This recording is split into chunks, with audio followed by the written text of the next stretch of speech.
Pain inflicted by the devastating domestic debt exchange leaves investors who bore the brunt unimpressed. Locked up investment holders forum have been protesting at the finance ministry today, demanding more than an apology. I would like to appeal to the people of Ghana to forgive us. It doesn't solve a problem that has been created. In our Kan adage, we say kuse kuse inkunkru, which means sorry does not heal a sore. We're also hearing from the NDC minority in Parliament as they label the apology dishonest.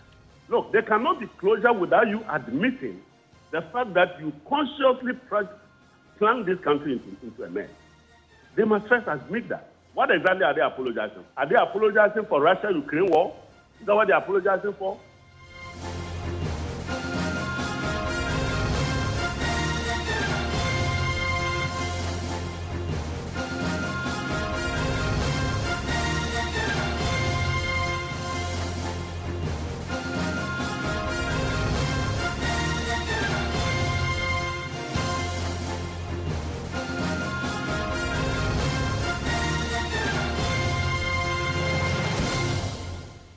And Top Story is always brought to you by Telecel, connecting energies, holy insecticide spray and coil. Enjoy a holy sleep. It was the former majority leader and Minister for Parliamentary Affairs, Osechi Mensah-Bonsu, who first warned his own government that the bitterly devastating domestic debt exchange could wipe out the middle class. Nearly 2 years after the DDEP was implemented, the Finance Minister, Mohammed Amin Adam, yesterday finally apologized for the pain it inflicted on thousands of Ghanaians. Tonight, the apology has left investors who bore the brunt unimpressed. The Locked Up Investment Holders Forum have been protesting once more, demanding to meet with the Finance Minister as they demand more than just an apology. We'll hear from them shortly, but first, here is the Finance Minister asking for forgiveness. Domestic debt exchange program was a very successful program, achieving 95% participation. And on this note, I would like to appeal to the people of Ghana to forgive us. To forgive us. It is never the intention of any government to impose hardships on its people. It was a necessary, very important decision at the time that if we avoided it, our economy will not recover such as it has recovered today. But also to thank you, the people of Ghana, to thank you on behalf of the President for the sacrifices, for the efforts that you all have made in participating in the domestic debt exchange program that saved our economy. And so I thank you very much for that support you gave to the government. It says government is committed to reducing inflation to single digits by next year, aiming to alleviate the suffering of Ghanaians.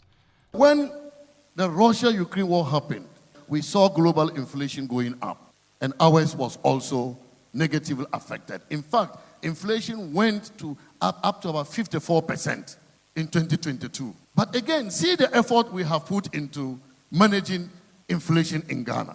In June this year, in 18 months, we have brought inflation down from 54% to 22%.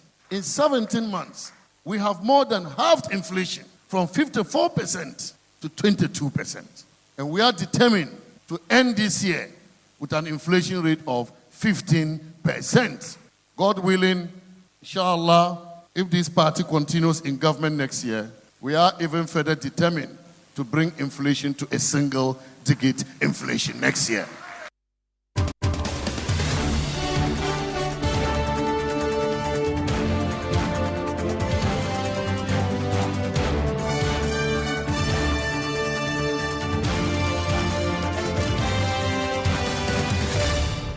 And you had the finance minister there apologizing for the DDEP. And I want to bring in right now Dr. Edwana Niemchi is a convener of the Pensioner Bondholders Forum, one of the groups severely hit by the particular implementation of the domestic debt exchange. He's also today been leading the Locked Up Investment Holders Forum at a protest demanding to speak and meet with the finance minister. Joins us on the line right now. We'll also be speaking pretty shortly to Harry Yamsing, one of the conveners of the Individual Bondholders Forum, also one of the groups set up in the heat of the domestic debt exchange to fight for the rights of those who had bought government bonds when government was preparing to impose what at the time was feared to be haircuts, which turned out to be renegotiated terms for the bonds that they had bought. We'll speak to him and get his thoughts on the apology that has been issued by the finance minister in the last 24 hours. Dr. Edwin Aniemchi, do you accept the apology? Well, I think traditionally I haven't come across anybody who apologizes and people say we won't accept. They will normally accept your apologies. But as I know, apologies does not solve problems that has been caused by one's action. If I slap you and later on I apologize, you still have gotten my slap, the slap I gave you. And so that's the challenge I have, that apology, yes, fine, people will accept it, but it wouldn't solve the problem that one's action has created. And that's, as the elderly people in the Akan will say, that kuse in kunkru, if you do something against somebody, they like it to do, you have created a sore on the back of someone or whatever. So if later on you go and say kuse, it doesn't heal the sore that your action has created. And therefore, when we are doing some of these things, we should be mindful so that we do things that will not create some of these things before we go and apologize. For me, so you accept the apology, though. I mean, fundamentally, yes, you accept the apology. Fundamentally, it's the apology. Yes, if people apologize, it's fine. You accept the apology, but I'm saying it doesn't remove whatever harm that your action has caused to that person. The finance minister, having apologized, then goes ahead to talk about the progress that this economy has made under his and his predecessors' watch, which is that he's confident that the crisis is over. So that's substantively beyond the apology. He's telling you that we are taking steps to bring recovery to yourself and the economy. Do you feel that? No, for me, I can't put it that way. And especially when investors' funds are still locked up in this financial market. You can't talk about having improved things when investors' funds are still locked up in this financial market. That's why I have always say that let the government speak with the IMF and other people, development partners, to help us until everybody gets his money back from this same financial market. I'm sorry, I cannot say the financial market is developing or we are seeing improvement when people's funds are locked up. That's my view. Until people's funds are gotten back to them, then we can. People are afraid now even coming to invest in this financial market. So we can't say that we are making progress in the financial sector. Other sectors will be fine, but not the financial sector, especially the investment area where we need capital from investors to run this economy, whether it's government or whether it is the private sector. Government now goes to the treasury bill market. It's not making the bid that it wants, which means people are even not giving the money that government wants to him. And that's, if that is the case there, then what about if we go into the private sector, who now will take his money and say he's going to give it to a finance house or whatever? Everybody is afraid to go and invest. So until we resolve these locked up funds, for everybody to get his funds back, I will not be taking anything like we've improved or we have resolved issues. The issues are still there, unresolved. And financial sector cleanup has not been done, has not been completed. Let's complete it. Then we can start talking about that. Stay with me, Dr. Edwin Aniemchi. I want to bring in Harry Yamson. He's a member of the Independent Bondholders Forum. Joins us right now. Mr. Yamson, so you had the apology yesterday. You accept it? No one can accept a non-apology. It cannot be an apology. Why is it not? I mean, he asked for forgiveness directly. I mean, this is essentially asking people to not acknowledge the truth. The truth is that the government is not making good on the amount that it needs to pay to bondholders. The government is not paying those amounts. It is more in default than it is respecting its obligations. And as long as the government remains in substantial default, people are deprived of their real incomes. And what is worse is that post-DDEP, we have seen more inflation, we have seen more depreciation of the currency, and we are witnessing the government enter into stratospheres of borrowing that we've never seen before, to the point where even the lenders are now holding back. And that promises even worse futures for all of us. So if the minister is serious about an apology, then he needs to deal with the debt that he's piling up for tomorrow, which will make it even more difficult to honor the debts that they owe already. I'm appalled that rather than dealing with the substantial matters of actually righting the errors of 2022 and 2023, the minister just wants us to,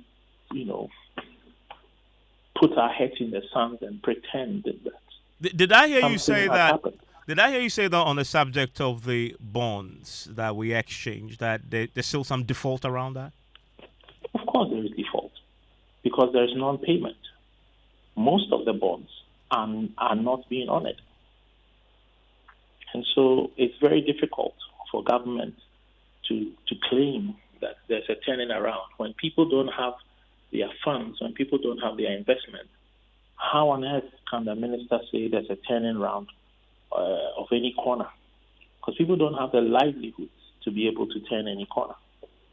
And don't forget, before DDEP, there was all the debt that went into the Ghana Amalgamated Trust, which is not being paid as well. So let's not forget there was debt that had been defaulted on before DDEP. And then there was DDEP, and all of those things are sitting quietly. No one is saying anything about it. With all the debts that came through Ghana Amalgamated Trust, government only paid 20%, and then quietly ignored the remainder. And then DDEP came, and they are not honoring most of those bonds as well. I mean, Mr. Yamson, stay with me. Dr. Dunanenchi, you were the convener of your own group, the Pensioner Bondholders Forum. Is it your experience, too, that some of the bonds you exchange have not been honored, that there's a default there? So far for bondholders, individual bond, and I believe they are also enjoying the same payment for as the pensioner bondholders are enjoying. That's what I know, that it's being paid as and when these bonds, the coupons are due and the principals are due. The challenge that I have heard and people have come to me to complain about is for the corporates, the companies that are holding bonds, people who have bought the bonds in their company's name and did not exchange. And they were also have been treated as exempt, because once you didn't take it, then once you are treating the exempted people, you also have to pay them. They complained that they were not being paid for some time. But the other time I heard the minister saying they have started doing that. I don't know how far they have gone in paying the corporates that did not exchange their bonds for the old, for the new ones. I mean, if we they were having problems. If we still have some default still happening right now, would you describe the apology as sincere? And that's what I'm saying. The last time I heard that the minister said they have started paying, I don't know whether they paid to all the matured or the coupons that were due. And I have not gotten the feedback whether there are still some due that has not. I would not be surprised if there are still some due, but I can't say for sure there are still some due. But I know that from day one, they were not being paid as we, the individuals, were being paid. The corporates were not being paid, and the challenge was that they didn't have a voice to even speak because they couldn't get the two people who approached me, asked them to find out if they will get other corporates who are having this bond so that they can make some approaches to the ministry. But that hasn't happened. So that I believe I knew it came to my attention that the coupons were not being paid to the corporate guys who did not exchange their bonds. But I don't know as at now whether that is still the problem. And I know over the last few weeks, in fact months, you have been pursuing the minister, demanding more than an apology. Today, you were back there leading your group, the Locked Up Investment Holders Forum. Did you finally get to meet him? Well, we didn't get the minister nor the deputy minister as we had promised. We were promised some time ago. We've been there. This is the 11th week that we have gone on the picketing. When we resumed the picketing, first picketing was 15th May. Then we suspended it for 2 weeks to allow the deputy minister to travel and come back and have some engagement with us. It didn't work. So we resumed the picketing on the 5th June. That 5th June, we were called into the office by two officers, and we were told the minister and the deputy were out of the town or the country. So when they come back. The next week we went, which was 12th June, we were called again and said they have come back, but they were in some workshop, that they will get back to us. That was the last time we heard anything from the ministry. And last week we sent a letter to the minister. We are saying that whatever has been budgeted for this year, which is 4 billion in the budget, and they want to use 2.3 on NIB, that is not, NIB alone cannot be given that amount. For the rest of us, the elderly people, the pensioners and the sick whose funds are locked up, to go dying without getting their funds to take care of their medication and their sustenance. So they should reduce the 2.3 that they want to commit to NIB. NIB does not need 2.3 billion to operate. They are still operating. If we want to top them up a little, but not to give 2.3 out of a small amount of 4 billion that you can afford. 1.5 is going to the legacy issues where Dr. Ingum's company's clients are involved, plus other fund managers. So that, as at now, leaves with 200, and we have said that 200 million, they should start using it to resolve the distress SDIs, and then reduce the budget that they have put down for NIB to give NIB 2.3. We think it is too much at this time, at this day, within this environment, under these conditions that we have. Why do you want to take 2.3 billion and give it to NIB and see your citizens crying and dying because their monies are locked up in the same financial market? So there are still some fundamental issues with people's funds locked up in the midst of the minister's apology yesterday on the subject. Please stay with me, Dr. Dunani, and also Harry Yamsing with the Individual Bondholders Forum. I want to bring in Professor Peter Quartey, the Director of the Institute of Statistical, Social and Economic Research, his department, his unit. They have, in the last few days, released a report that looked generally at the economy, and he joins me now with his thoughts on the minister's candid apology over the last 24 hours. Prof, where do you stand on the apology we had yesterday? He did not only apologize to the minister, he also talks about how grateful he is to Ghanaians for the sacrifices they've made, but then he assures that the economy is out of the woods and that the crisis is behind us. When you listen to that apology, knowing what you know as far as the research and the report that you've done, what were the immediate reactions for you?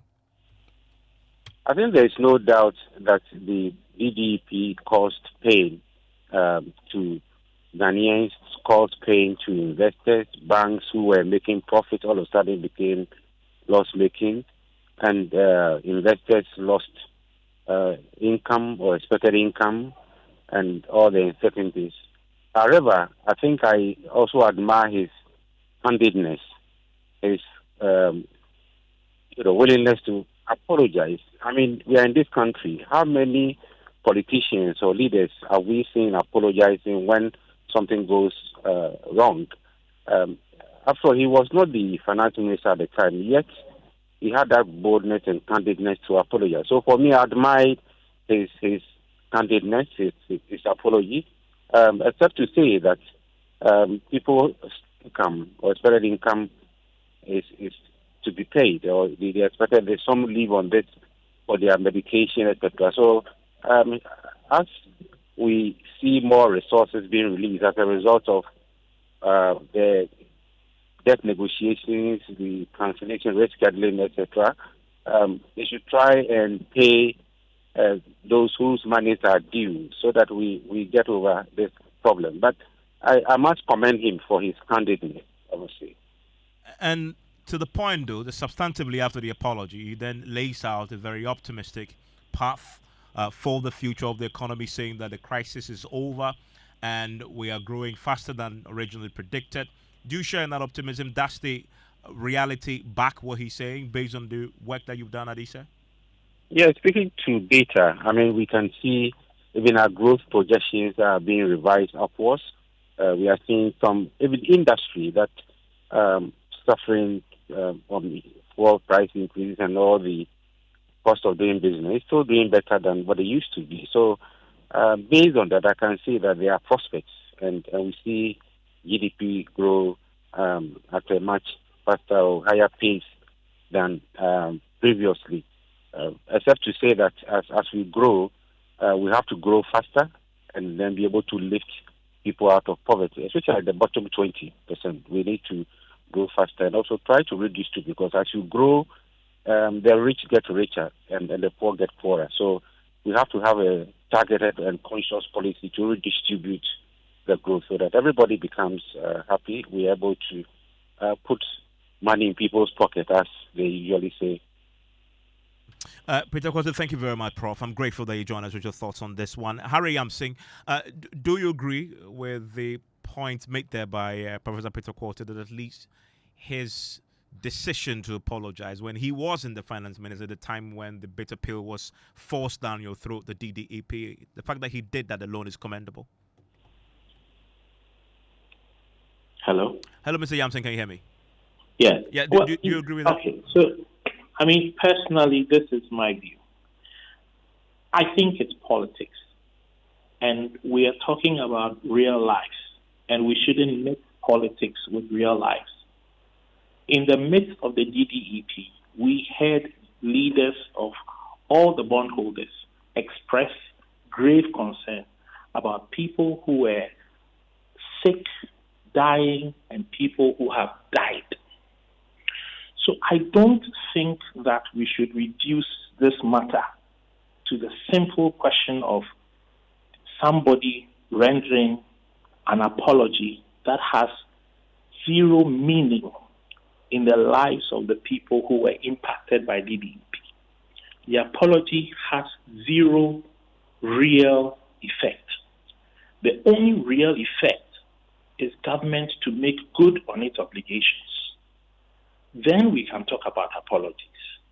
But when government is blatantly, deliberately not paying its obligations and worsening the conditions into the future for any government to actually honor those debts and then to paper it over with an apology, I'm very sorry, but that apology doesn't cover the losses, and it does not cover the deaths, and it does not cover the disabilities and the illnesses that people have suffered.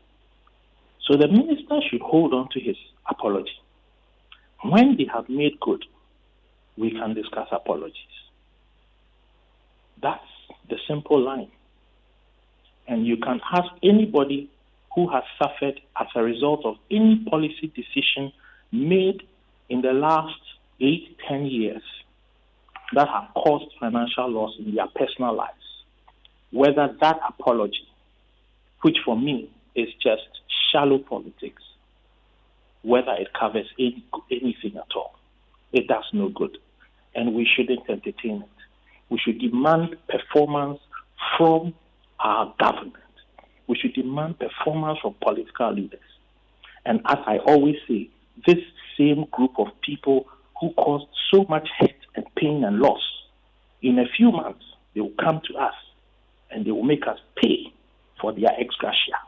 That they will collect, and there will be no apology. Mark my words. Harry Yamsing, thank you very much. And Harry Yamsing is a member of the Independent Bondholders Forum. Earlier had Dr. Edu Ananientwi, was the convener of the Pensioner Bondholders Forum. Right now, he's leading the locked up investment Holders Forum, protesting, demanding more than an apology from the finance minister. As he explained earlier, they are still yet to meet the finance minister as they put the grievances across because funds are still locked up. Well, tonight we're still hearing from the minority in Parliament. We've been hearing from the minority spokesperson on finance, Isaac Adongo, who says the finance minister's apology is dishonest. Really? That is dishonest. Are you sorry because you took us here, or you are sorry because we are suffering? Which is wait. You are sorry because you collapsed our bank? You should say so. You are sorry because we warned you that you were borrowing as if there's no tomorrow and you didn't care. You are sorry because you engage in activities where your institutions, banks that are related to you, were the people fronting to borrow for Ghana. Even Ghana didn't need the loan. You needed the fee. So you took your data bank to go and borrow. Is that what you are sorry for? This is dishonest. Tell us what you are sorry for. Look, there cannot be closure without you admitting the fact that you consciously plunged this country into a mess. They must first admit that. Otherwise, anything they say is lip service and it is dishonesty, and the people of Ghana will not forgive them. But I mean, some Ghanaians ask that this government apologize to them. They have done so. Not enough. The apology is there are a series of sins. What exactly are they apologizing? Is it COVID-19 they're apologizing for? Because they told us that it is COVID-19. Are they apologizing for Russia-Ukraine war? Is that what they're apologizing for? They are not apologizing for our banks. They've collapsed almost 422 financial institutions. Have they apologized for that? They've apologized. Are they apologizing for the fact that they expanded our public debt for 122 or 120 billion to 746 billion? Is that what they're apologizing for? Are they apologizing for the fact that they took us through a DDEP, that they promised pensioners that they will not give them a haircut and gave them a haircut? Is that what they're apologizing for? They should tell us exactly what they're apologizing for. And you will see the dishonesty in what they are doing. There is really no apology. Okay. They are simply playing games with the people of Ghana. They should tell us, is it the Japadia they are apologizing for? But on the banking sector, should they be apologizing? Because they brought reports that indicated that the non-performing loans of some of these banks were just out of the roof. And therefore, that's what... They collapsed the bank, at the time they collapsed the bank, the non-performing loans were 17%. Today, the non-performing loans is 25% and above. Shouldn't they be apologizing for making it worse? Hello, my name is Mami Akua.